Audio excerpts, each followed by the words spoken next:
ډاکې منګولې د خلیشه ارمون د پت په زړګي شه په غام د سرا دا زندګي شه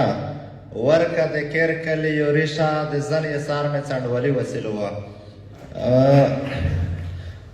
په ټولې نه مخکې په دغه جنتي محفل کې چې څران اوس جنتیون دي ټول ته په پښتنه درنه مینه غرڅنی سلام او بیا د درېیم مسجد ادبي ټولنې زرځي ګلون کې توپ مبارکي ورته بیا ټول لار بار پښتونه ته او د درې مسجد ادبي ټولنې صدر مختوم ته ډېر ډېر مبارکي ووایم چې ډېر ستړی کړي دي بهرحال چم نو خو لکه زه درته ووایه چې د ولمنې په بنا روغله خو ولما نه وې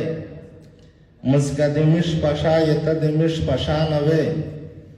آس د مش پیاژه درته وتشه تکړه نه وې ما که د یوې نه وې د یوې څه چې پیوا نه وې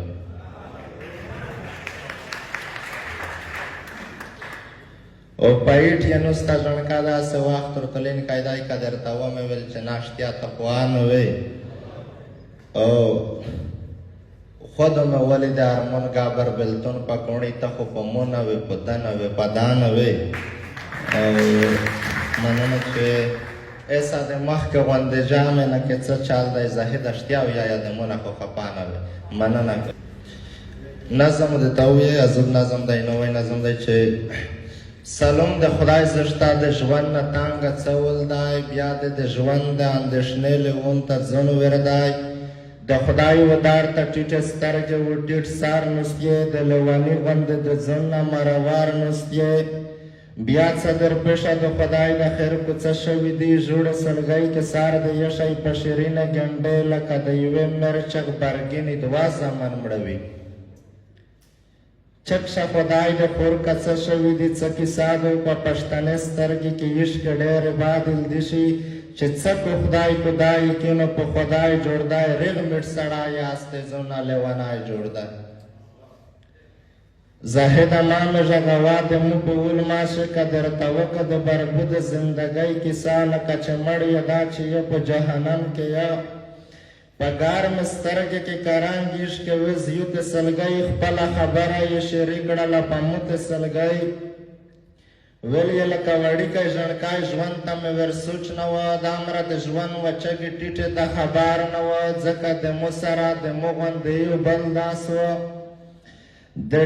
میږ د ځوانۍ په نشه ماستې په ځان نه پېدې د ډېرې زشت وي خو په ډېرې باندې ډېر ګرون وي دا ته خبر نه وه چې ښه ډېر دی ابا ډېر دی د کبرجنې ورځې چاته و سلام نه کوي یوه نیم سپین ږیرې و په مو د شیرین غږ وکړه ما که کارور شته د وخت څپړې والی نه یې ځم چې د خپله زندګي و ځان ته مایور کوه مړه مې وخندل په دا کیسه و یا غوړ شوه نه مې و ژوند ته خیال وه نه مې و مرګي ته خیال وه مو ورونه و موجوده زندګي ته خیال وه داس خو مې نه وې چې مرګی هشته بېلتون هشته ورسته په یوه بل پسې یوه د بل ارمون هشته څه ور خبر وه چې د وخت څپړې څنګرې وي زه د امره ماست وه چې ایشون مې پلکی نیول وخت رډ بې وخته په سپېرې څپړې وواله